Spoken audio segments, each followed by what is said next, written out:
Good morning everyone, welcome back to skill for UPSC. आज हमारे sociology workshop का third lecture होगा। हम सोशल मूवमेंट ये टॉपिक कर रहे हैं, जिसमें हम कंबाइनली पेपर 1 एंड पेपर 2 कर रहे हैं। ओके,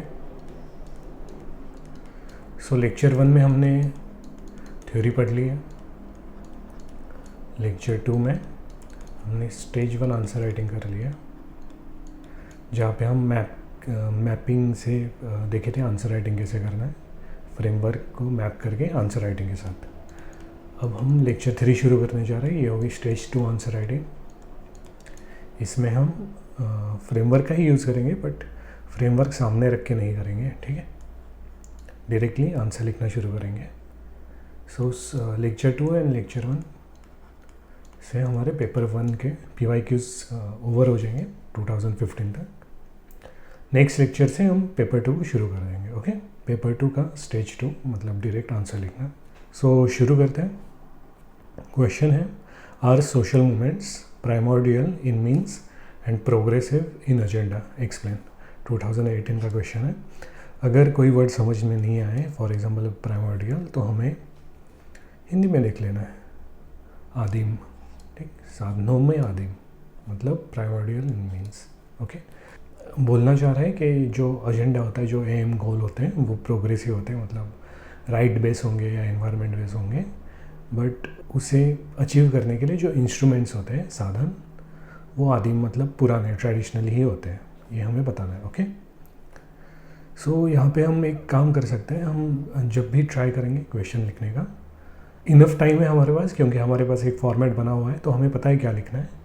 तो हम एक्स्ट्रा 10-15 सेकेंड्स इसमें दे सकते हैं कि एक्चुअल में हम पार्ट्स क्या बनाने वाले क्वेश्चन के। ओके, जिससे डिमांड फुलफिल हो। सो हमें बोला है कि प्राइमोर्डियल इन मीन्स होता है, प्रोग्रेसिव इन एजेंडा होता है। तो फर्स्ट पार्ट तो यही हो गया। हम जैसे बताएंगे कि जो इंस्ट्रूमेंट है, इंस्ट्रूमेंट जो है वो कैसे ट्रेडिशनल है, एंड जो एम है वो कैसे प्रोग्रेसिव है। ओके, ये एक पार्ट हो गया। और सेकंड पार्ट में हम बता सकते हैं कि ऐसा नहीं है कि हमेशा इंस्ट्रूमेंट ट्रेडिशनल है, कई बार इंस्ट्रूमेंट न्यू भी होते हैं, जैसे हमने न्यू सोशल मूवमेंट में देखा था, ठीक है। तो ये दो पार्ट हो गए हमारे आर्ग्यू करने के लिए कि ये व्यू क्वेश्चन का, और एक काउंटर आर्ग्यूमेंट हमने दिया, और फिर उसके बाद कंक्लूजन में सिंथेसिस लिख देंगे। ओके, कि जो मूवमेंट है वो दोनों से बना हुआ है। सो शुरू करते हैं बॉडी पार्ट। पहले हेडिंग क्वेश्चन से ही बना के, सोशल मूवमेंट्स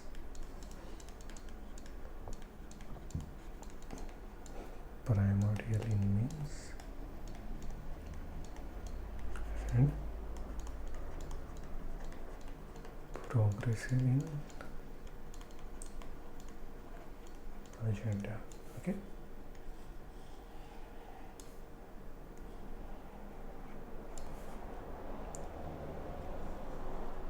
हेडिंग्स को बॉक्स हमेशा बनाना है, उससे एक एग्जामिनर को आइडिया आता है कि आपके मार्क्स कैसे डिस्ट्रीब्यूट करने हैं, ठीक है। 2 हेडिंग्स होंगे, तो 2 हेडिंग में 1 बाय 1 चेक करके हुए, ठीक। सो फर्स्ट हमारा जो पॉइंट, हाँ, एक बात शुरू करने से पहले, अब ये जो बड़े बड़े वर्ड्स हैं जैसे कलेक्टिव एक्शन, ऑर्गेनाइज एफर्ट्स, ये याद करना थोड़ा मुश्किल हो सकता है एग्ज़ाम में। मतलब हमें कुछ फास्ट चाहिए तरीका जिससे ये जल्दी हो पाए, ठीक।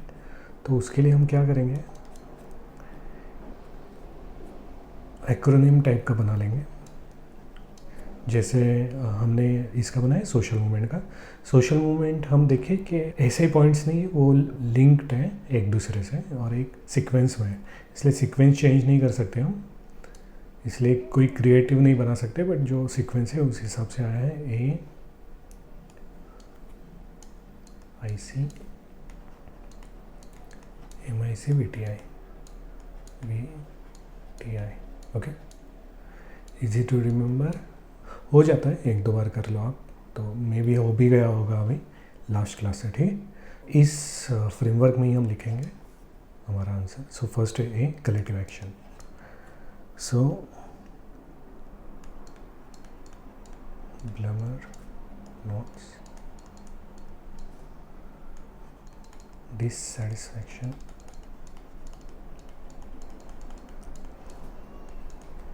leads to collective action. Social movement pursue progressive aim like legal reform or secularism, but mobilize through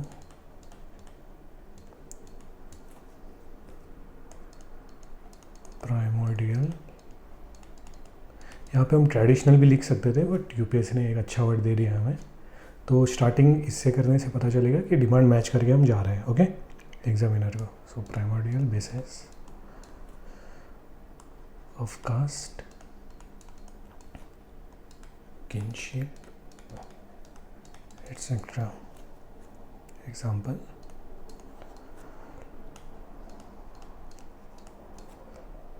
Mandal Commission protest,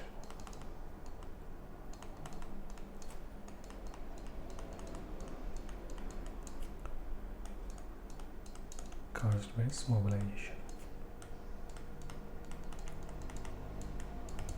okay, so हमारा कलेक्टिव एक्शन पॉइंट हो गया। कलेक्टिव एक्शन में ब्लमर की सोशल अनरेस्ट थ्योरी हमने देखी थी कि डिससेटिस्फैक्शन से, शेयर्ड डिससेटिस्फैक्शन से कलेक्टिव एक्शन फॉर्म हो जाती है। ओके, सो वहाँ पे यहाँ पे यही बताया, जब डिससेटिस्फैक्शन से कलेक्टिव एक्शन होती है तब सोशल मूवमेंट में प्रोग्रेसिव एम होता है, फॉर एग्जांपल लीगल रिफॉर्म या फिर सेकुलराइजेशन। ओके, बट जो मोबिलाइजेशन होता है वो जनरली स्टेटस बेस, मतलब कास्ट बेस या किनशिप बेस, जो एक प्राइमोर्डियल बेस है। ओके, इसका एग्जांपल दे दिया हमने कि मंडल कमीशन में के अगेंस्ट जो प्रोटेस्ट हुई थी उसका मोबिलाइजेशन कास्ट बेस था, बट क्यों हुई थी, इसका एम था कि लीगल रिफॉर्म को रजिस्ट करना। ठीक है, फिर सेकंड ऑप्शन ए कंप्लीट हो गया। आई था हमारा ऑर्गेनाइज एफर्ट्स। हम जब एक बात है, हम जीएस में जब लिखते हैं तब हम थोड़ा डिस्क्रिप्टिव टाइप से जाते हैं। फॉर एग्जाम्पल, मतलब हम पूरे सेंटेंस नहीं लिखते, हमने बस पॉइंट में लिख दिया है, डायग्राम में लिख दिया, एक एग्जांपल देके आगे बढ़ जाते हैं। ठीक है, बट यहाँ पे थोड़ा रुकना है आपको, यहाँ पे आपको वैसे नहीं करना है, अच्छे से एनालाइज करना है किसी भी चीज़ को। ठीक, सो आपकी अगर 3 से 4 लाइन हो रही है तो ठीक है, कोई दिक्कत नहीं है, 5 लाइन भी ठीक है, बट अच्छे से। और स्टार्टिंग के जो 1-2 पॉइंट है वहाँ पे आपको ज़्यादा सोशियोलॉजिकल आपका वोकैब या एनालिसिस अच्छे से दिखाना है। आगे के पॉइंट फिर आप थोड़े से एडजस्ट कर सकते हो, ठीक, क्योंकि आपको पॉइंट ज़्यादा दिखाना है, बट स्टार्टिंग में वो नहीं करेंगे। सो सेकंड, ऑर्गेनाइज एफर्ट, किसकी थ्योरी थी,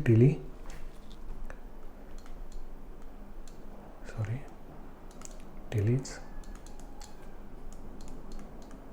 resource mobilization shows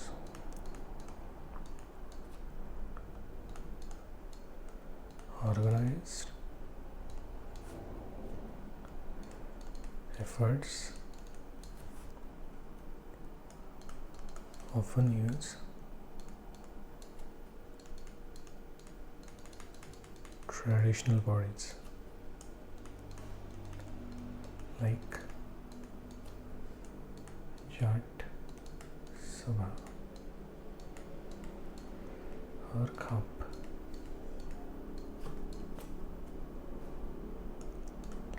Yet seek modern goals such as land rights, etc. ठीक, एग्जाम्पल,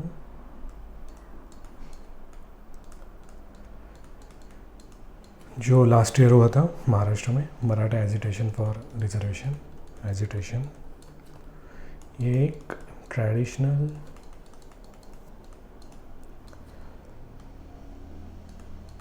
सॉलिडेरिटी दिखाता था with aim of state inclusion.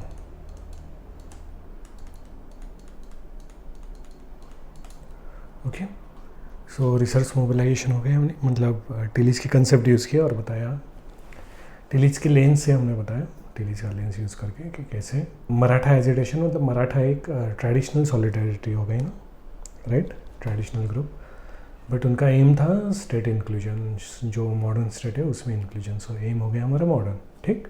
सो हम हर एक पॉइंट में दो दो बताते जा रहे हैं कैसे कैसे हैं, और स्टार्टिंग को ही हम अपना सोशोलॉजी का वोकैब यूज़ कर ले रहे हैं, ठीक। थर्ड पॉइंट, सो हमारा थर्ड पॉइंट और shared ideology. Okay, ideology often blend traditional identity plus modern language, which is core of Turin's। Okay, Touraine का जो न्यू सोशल मूवमेंट आइडियोलॉजी वो हमने यूज़ कर लिया। एग्जाम्पल,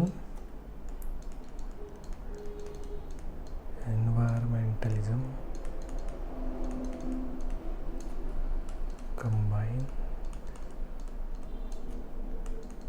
ट्राइबल वर्ल्ड व्यू, जो हो गया हमारा primordial, okay, plus sustainable development. ये न्यू कंसेप्ट है 1990 में जो इमर्ज हुआ था। ओके, सो वही हम कर रहे हैं, थ्योरी बोल दी, सोशोलॉजिकल थ्योरी, और उसके बाद कंटेक्स्ट को ऐड करके चल रहे हैं। इतना ही सिंपल है, इससे टफ नहीं है, बट खुद से करने में थोड़ा दिक्कत होगा, मतलब स्टार्टिंग को। अभी जो बता रहा है वो फॉलो करते जाइए, प्रैक्टिस से, रिपीटिशन से दिमाग में फिक्स बैठ जाएगा, ठीक है। फिर आपका जो प्रीलिम्स होगा उसके में भी 3-4 मंथ जाएंगे, 3 मंथ्स लेके चले या 2 मंथ्स, प्रीलिम्स कर लिया आपने तो उसके बाद एकदम से जब आप सोशोलॉजी लिखोगे तब नया नहीं लगेगा। ओके, बस आप ये याद रखोगे, हम जो विजुअलाइजेशन रखे थे वो याद रखोगे और करते जाओगे तो जल्दी रिवीजन हो जाएगा। सो हम जीएस को भी अच्छे से टाइम दे सकते हो तब। सो आइडियोलॉजी हमारा हो गया। फोर्थ पॉइंट था हमारा desire to change. Okay, see change. Fourth,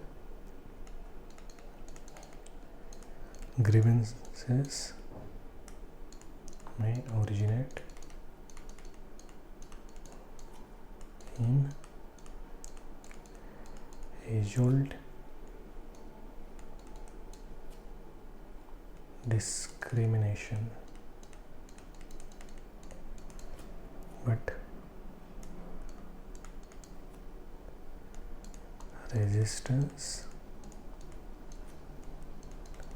and for institutional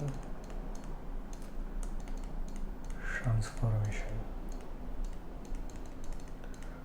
okay, हमारा पॉइंट था desire to change and resistance. तो हमने बताया कि जो रेजिस्टेंस होता है वो मॉडर्न है, बट जो ग्रीवियंस था वो एज ओल्ड ही है, ठीक है। जो ग्रीवियंस है, कलेक्टिव एक्शन है, ये बात है, वो एज ओल्ड है, ये बताया।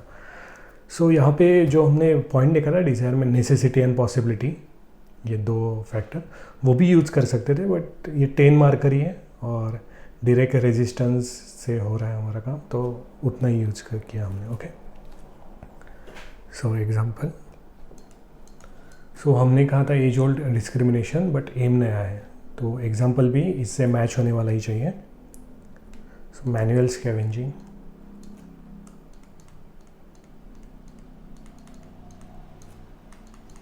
protest rooted in traditional caste system, right? Traditional caste system, but demand, scientific sanitation reform. Okay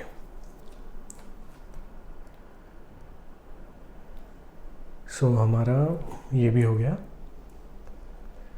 desire for change and resistance. हमने यहाँ पे रेजिस्टेंस वाला एंगल यूज़ किया था. ओके कि रेजिस्टेंस ओल्ड चीज़ के लिए है, मतलब प्राइमोर्डियल मीन्स ही है, बट जो राइट मतलब ऑब्जेक्टिव है वो प्रोग्रेसिव है. ओके नेक्स्ट पॉइंट हमारा होगा non institutional methods.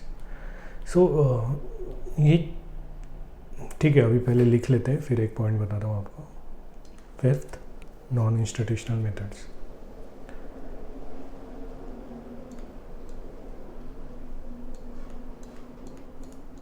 Movement showcase, traditional methods like folk songs और नुक्कड़ नाटक.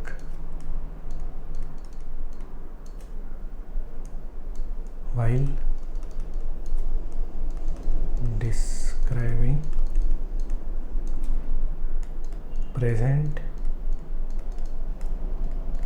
grievance. Okay, example Golpit,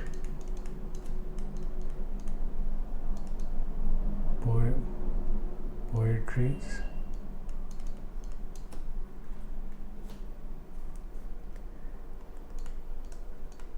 address present discrimination.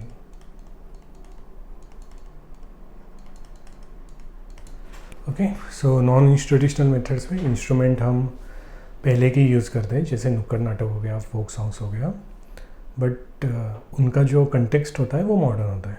Okay example में नुक्कड़ नाटक का भी डाल सकते हो, जो होते हैं फॉर एग्जांपल वुमेंस वायलेंस के लिए, वुमेन सेंट्रिक वायलेंस के लिए, या जैसे हमने यहाँ पे डाला कि डिस्क्रिमिनेशन का कंटेक्स्ट. ओके सो 6 पॉइंट हमारे अभी 5 पॉइंट हो गए. फिफ्थ हमारा था non institutional method. I say identity, collective identity. So collective identity में identity rooted in traditional status but with modern needs. Example Dalit Panther,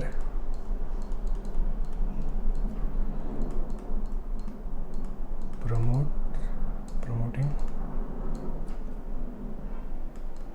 Dalit as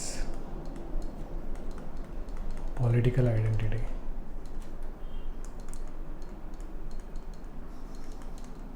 okay so Dalit एक traditional status हो गया, but traditionally Dalit movement जैसे against discrimination या फिर right veg, वो चीज़ change हुई दलित panther के साथ बात अराउंड 1970 जब अब दलित पैंथर प्रमोट करते हैं Dalit as a political identity.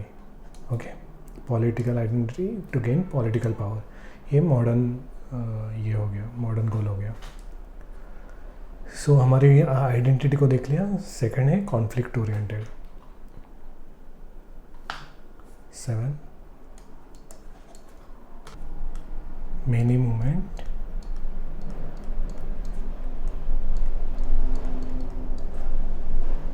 arise from inherited status contradiction. Okay so conflict में हमने ब्रूमसन लिंस्की का देखा था, स्टेटस इनकंसिस्टेंसी, तो उसी को यूज़ किया. सो दे use ancestral narrative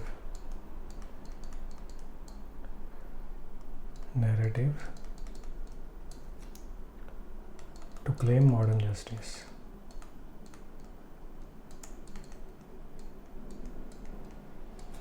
Example: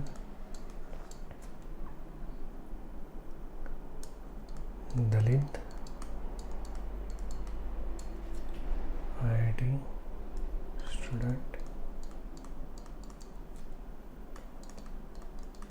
facing discrimination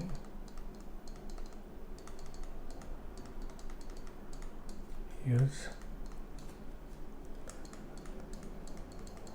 constitutional or UN right. Okay, बीच में जो न्यूज़ था IIT बॉम्बे में एक दलित स्टूडेंट ने सुसाइड किया था, तो उसके अराउंड. ठीक, सो 7 पॉइंट्स हो गए हमारे. कॉन्फ्लिक्ट हो गया. Next vision.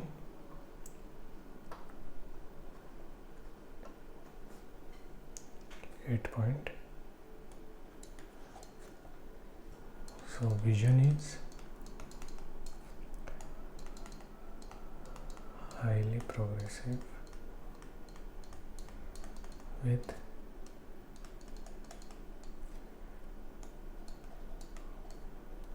like gender equality,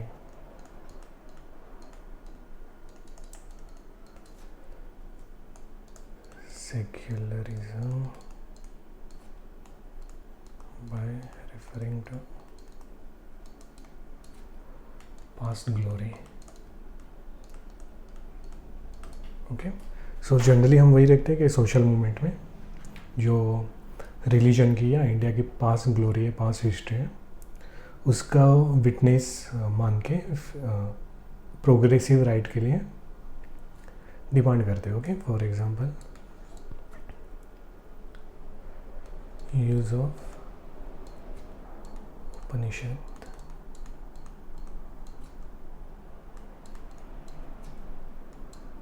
to enforce religious context of equality in women protest. Okay, so हमारे 8 पॉइंट हो गए कंप्लीट. 9th और 10th जो था आपका टेम्पोरल कंटिन्यूटी बताना या इम्पैक्ट बताना, वो ज़्यादा करके जब इवेंट एक पर्टिकुलर इवेंट बेस आता है क्वेश्चन, तब ज़्यादा यूज़फुल रहेगा. ठीक, सो 8 पॉइंट्स हमने लिखे. अब हमने जैसे बोला था कि हमें 10 मार्कर्स को ट्राई करेंगे कि 2 हेडिंग्स में कर पाए, मतलब डिवाइड कर पाए. तो ना हमने भी ये तो लिख दिया पहले कि इंस्ट्रूमेंट हमारे ट्रेडिशनल कैसे है और एम प्रोग्रेसिव कैसे है. अब हम एक काउंटर आर्ग्यूमेंट देंगे कि ऐसा नहीं कि इंस्ट्रूमेंट प्राइमोडियली होते हैं, नए भी हो सकते हैं. ठीक, सो एक हेडिंग डालेंगे social movement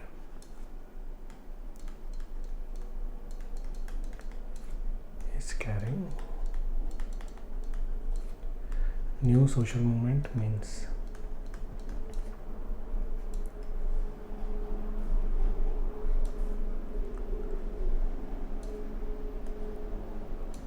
Okay, first point, modern networks for collective action. जैसे हमने कहा था यही फ्रेमवर्क आपको यूज़ करना है मतलब काउंटर आर्गुमेंट में भी, तो हम कलेक्टिव एक्शन यूज़ कर रहे हैं अभी. Modern networks for collective action over primordial ties. Try करेंगे जो हेडिंग क्वेश्चन में वर्ड्स है वही फर्स्ट सेकंड पॉइंट में तो वही वर्ड होना चाहिए, ठीक है, जिससे पता चले क्वेश्चन एग्जामिनर को कि आप डिमांड मैच करके जा रहे हो। Example, Fridays for future, okay, जो एनवायरनमेंट मूवमेंट हुई थी स्टूडेंट लीड, ठीक है। यहाँ पे अब जो कलेक्टिव एक्शन हो रही थी, मतलब लोग जो कलेक्टिवली एक्ट करने पास आ रहे थे, वो कोई प्राइमरी टाइज नहीं थी जैसे caste based status. So student एक साथ आके किए थे। सो वही बता रहे हैं, मूवमेंट, ओके। सेकंड, अब पूरे 8 पॉइंट या 10 पॉइंट तो हम नहीं लिखेंगे काउंटर आर्गुमेंट 10 मार्कर से, तो 2-3 पॉइंट काफ़ी हो जाएंगे। जो आपको जिसका एग्जांपल आपके पास है या आपको स्ट्राइक कर रहा है वो लिख दो, ठीक है। सो हम शेयर्ड आइडियोलॉजी का लिख रहे हैं अभी। Mobilization through shared ideology, not traditional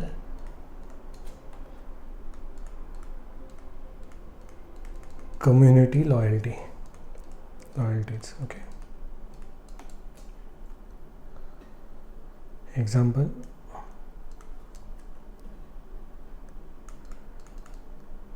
right to equality ideology,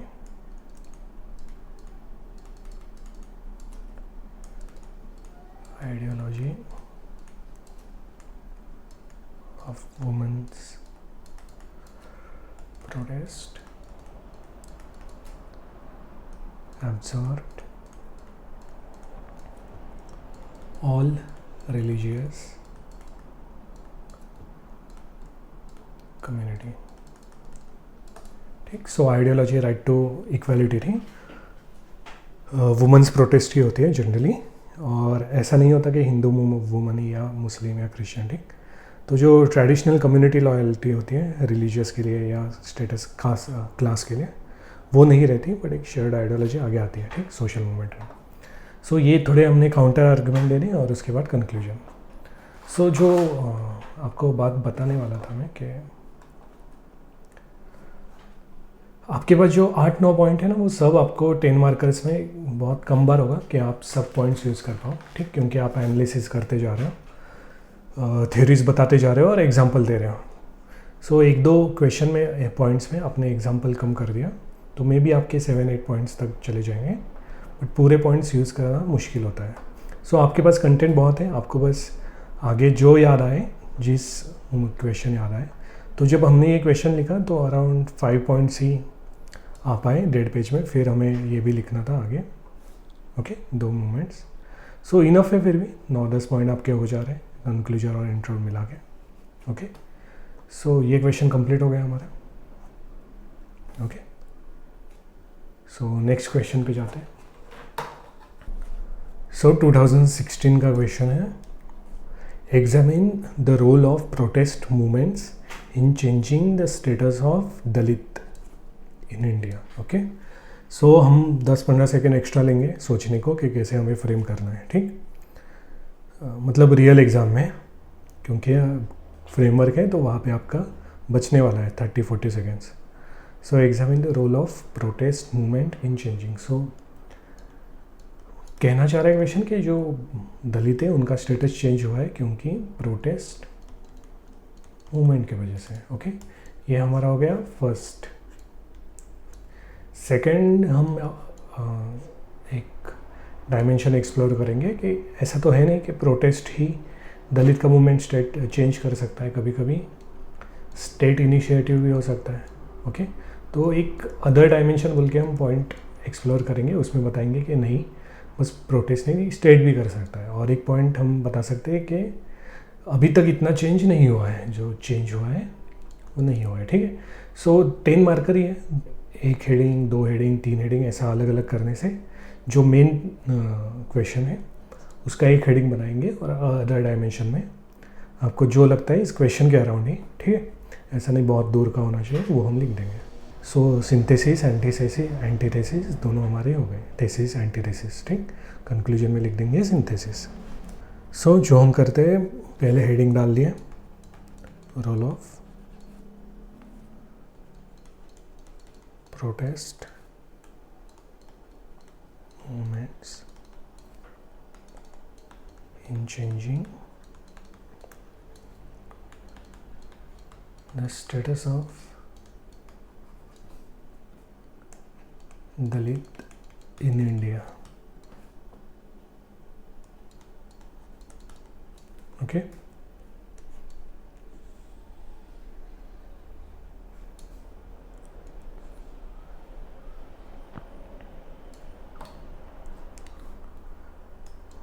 first point पता ही हमें कलेक्टिव आइडेंटिटी है, ब्लमर से स्टार्ट करना है. ब्लमर argues dissatisfaction transform into collective action. Dalit unrest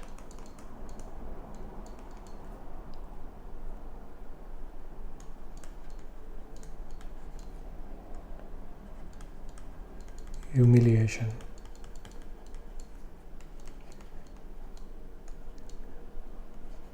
crystallized into protest.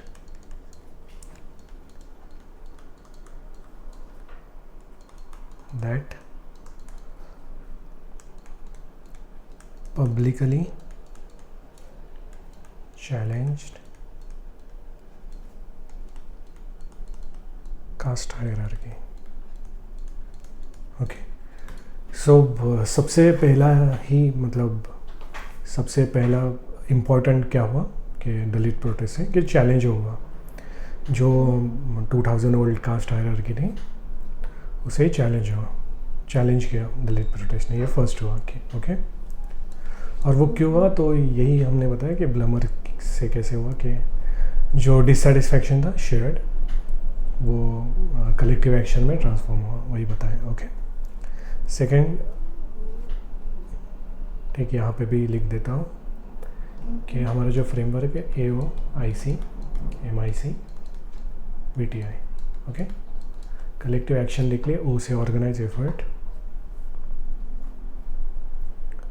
So deletes resource mobilization theory reflects use of digital means.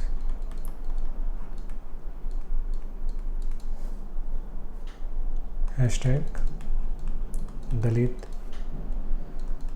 Lives Matter, etc. Weekend local caste silencing. Okay. So पहले भी suppose दलित एक साथ आए और collective action उन्होंने start कर दी, but जो local caste थी, डोमिनेंट कास्ट या फिर ब्राह्मिकल कास्ट, उनकी पावर ही इतनी थी कि उनके मूवमेंट को साइलेंस कर देते थे. ठीक. बट अभी जैसे डिजिटल एज है, यहाँ पे इफ़ेक्टिवली रिसोर्स यूटिलाइजेशन हो रहा है मूवमेंट के थ्रू, जैसे हैशटैग दलित राइट मैटर, इसलिए कास्ट साइलेंसिंग हो नहीं पा रही. ठीक. इम्प्रूव्ड, जिससे क्या हुआ, improved symbolic status in public sphere. Okay. So movement through एक कलेक्टिव एनर्जी या कलेक्टिव एक्शन दिखाना ज़्यादा आसान हो गया है डिजिटल एज में, जिससे एक स्टेटस इम्प्रूवमेंट हो गया ग्रुप का पूरा. ओके. क्योंकि हमें वही पता है ना कि examine the role of protest movement की वजह से कैसे स्टेटस चेंज हो रहा है दलित का. तो वही पता है कि सिंबॉलिक स्टेटस बढ़ गया है क्योंकि ऑर्गेनाइज एफर्ट ज़्यादा अच्छे से हो रहे हैं अभी. थर्ड पॉइंट जो हमारा था AOI ideology, shared ideology. Dalit protest is aligning with Turan's social movement with shared ideology of right to equality. It is aligning with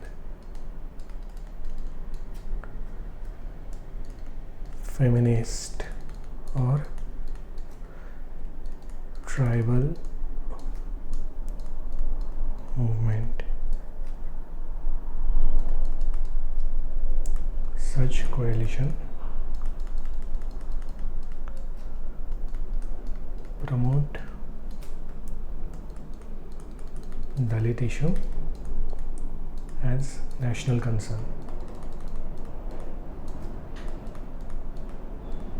okay, so हमें शेयर्ड आइडियोलॉजी का पॉइंट लिखना था. हमने पिछले क्वेश्चन में देखा था right to equality ideology use होती है फेमिनिस्ट मूवमेंट में, बट वही आइडियोलॉजी दलित मूवमेंट में भी यूज़ हो सकती है ना, right to equality against discrimination. Okay, so इसके वजह से कोएलिशन फॉर्म होता है फेमिनिस्ट मूवमेंट, ट्राइबल मूवमेंट या दलित मूवमेंट, जिसकी वजह से एक नेशनल प्रमोशन मिलता है मूवमेंट को. ठीक, सो नेशनल प्रमोशन मिलता है तो जो दलित इशू है वो नेशनल कंसर्न होता है. और वही जो क्वेश्चन की डिमांड थी हम पूरा करते जा रहे हैं कि मूवमेंट कैसे दलित स्टेटस चेंज होता है. सो दलित स्टेटस कैसे चेंज हुआ कि अब वो नेशनल कंसर्न बन गया, और क्यों बन गया वो भी हमने बताया. ठीक, fourth point desire for change and resistance था. ठीक है, सो दलित के अराउंड है तो रेजिस्टेंस का यूज़ करेंगे हम यहाँ पे. Resistance of caste violence is leading to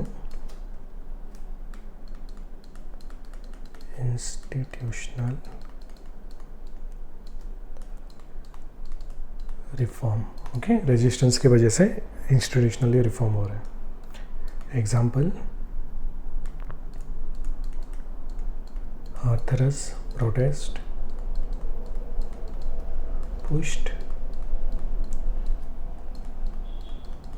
police reform, fast track courts, etc. to protect Dalit rights. Okay, fifth point हमारा जो था कलेक्टिव एक्शन हो गया, ऑर्गेनाइज हो गया, आइडियोलॉजी हो गया, चेंज हो गया. अब है हमारा methods. Okay, non institutional methods. So literature और Ambedkarite songs, de-legitimate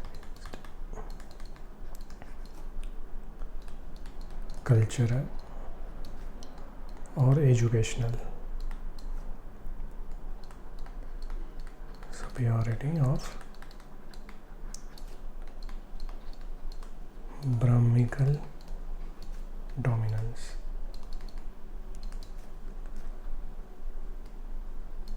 Altering cultural status.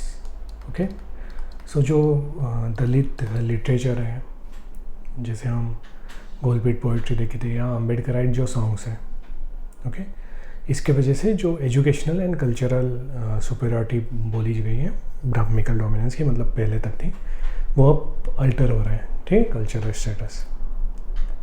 सो ये सब हुआ मूवमेंट की वजह से, वही हम बताएं. ओके, अब यहाँ पे एक पॉइंट देखिए, मतलब मे भी आप बोल सकते हो कि अगर आपने सोशियोलॉजी पहले पढ़ा है तो यहाँ पे हम गेल ओमवेट की कल्चरल रेजिस्टेंस ये थ्योरी डाल सकते हैं. ओके, बट एक एडवाइस रहेगी कि अभी आप न्यू थिंकर्स को ऐड मत करो, क्योंकि अभी हमारे इस फ्रेमवर्क में टोटल हमने 5-6 थिंकर्स का यूज़ कर लिया। सो टोटल 15 अगर फ्रेमवर्क्स हुए तो 15 क्रॉस 5 75 आपके पास यूनिक थिंकर हो जाएंगे। ओके, और जब इतने सारे थिंकर हो जाते हैं तो कन्फ्यूजन हो जाता है कौन सा थिंकर कहाँ यूज़ करना है। सो सोशल मूवमेंट में जैसे हम लाइन से देख रहे हैं कि ब्लमर यूज़ किया, टीली यूज़ किया, स्मेल्सर यूज़ किया, यही लाइन आप रखते जाओ कि सोशल मूवमेंट में यही जो 5-6 थिंकर है वही यूज़ करने हैं। ओके, बट वही है, ये रिजिड रूल नहीं होगा। अगर एग्ज़ाम में आपको कहीं लगा जैसे ऐसे मूवमेंट में कि एकदम फिट बैठ रहा है ये थिंकर, तो डाल सकते हो। ठीक, या जैसे हम टॉपिक 2 शुरू करेंगे तो टॉपिक 2 में भी 5-6 थिंकर्स हम फिर से सीखेंगे। ठीक, तो वहाँ पे मैं सिखाऊंगा कि अभी जो थिंकर हमने बाय हार्ट किए हैं उनको यहाँ पे कैसे डालें, या इन थिंकर्स को पिछले चैप्टर्स में कैसे डालें। ठीक, वो होता रहेगा, बट स्टेप बाय स्टेप जाना है, सब मिक्स नहीं करना है। इसलिए अभी अवॉइड करो ऐसा कुछ डालना, जो थिंकर्स है उसी पे स्टिक करो। 6 point identity, AOIC identity. So assertion of Dalit identity,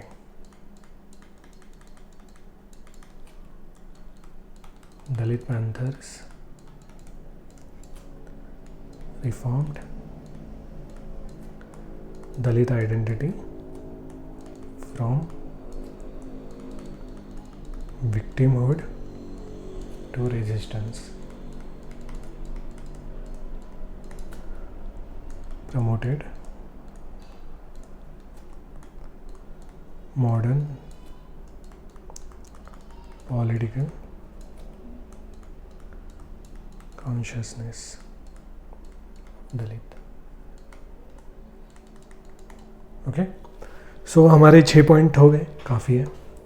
अगर आगे आपको 7th 8th लिखना हो या विजन में, तो विजन का भी लिख सकते हो कि जब अंबेडकर जी की दलित मूवमेंट शुरू थी तब राइट बेस अप्रोच ज़्यादा होता था कि डिस्क्रिमिनेशन ना हो या राइट्स मिले ये वो, और आजकल पॉलिटिकल आइडेंटिटी पे ज़्यादा कंसर्न है। Okay,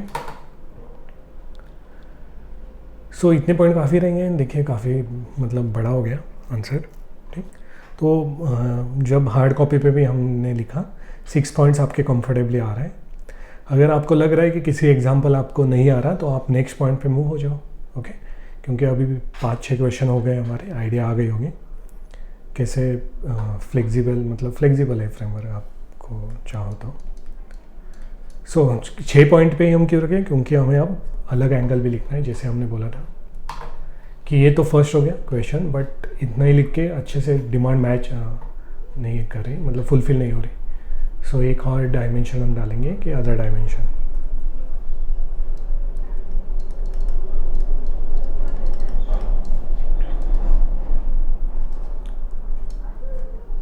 so first, state-led reforms had longer impact than protest movement. Okay, example, जो रिजर्वेशन कॉन्स्टिट्यूशन असेंबली ने दिया था वो तो कोई मूवमेंट की वजह से नहीं दिया था, मे बी इनडायरेक्ट इम्पैक्ट हो सकता है कि पहले जो मूवमेंट्स हुई। सो कॉन्स्टिट्यूशनल असेंबली कॉमन डिबेट से इस पे आया था कि रिजर्वेशन ज़रूरी है, तो ये हो गया स्टेट लेड। जैसे और एक वेलफेयर स्कीम, ऐसे नहीं हर एक वेलफेयर स्कीम के पीछे प्रोटेस्ट ही होती है, कभी कभी स्टेट का भी इनिशिएटिव होता है एट्सेट्रा। सो status improvement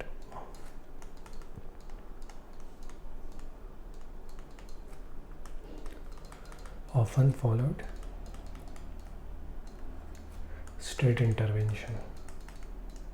ओके, ये हमारा एक पॉइंट हो गया कि बस मूवमेंट से नहीं स्टेट्स के इनिशिएटिव से भी चेंज होता है दलित का स्टेट। और सेकेंड, हम एक डायमेंशन डालेंगे कि प्रोटेस्ट से बस कभी कभी नहीं हो पाएगा। सो लिमिटेड structural transformation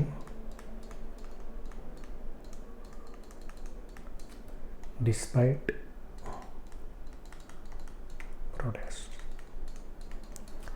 एग्जाम्पल कि अभी भी डिस्क्रिमिनेशन है, एंडोगामी प्रैक्टिस अभी भी शुरू है, प्रोटेस्ट से बस ये सब चेंज नहीं हुआ है। ओके, या जो आपका caste base division of labour है। ओके, ठीक। सो 6 पॉइंट हमने डाले, 6, 7, 8, एक कंक्लूजन और इंट्रोडक्शन। 10 पॉइंट्स हो गए आपके। ओके, काफ़ी है। सो हमने 6 पॉइंट ही लिए थे यहाँ से, बाकी 4 पॉइंट नहीं लिए थे। अगर वही है ऊपर का आपको लगे कि कहीं डिमांड मिस हो रही है तो आगे का पॉइंट्स ले लो, बट जनरली आप ये जो पहले 4 पॉइंट है वाइज ही ये रखना ही चाहिए, क्योंकि ये ऑब्जर्वेशन का बेस होता है हमारा, जो हमने थ्योरी में पढ़ा था। Okay, so next question.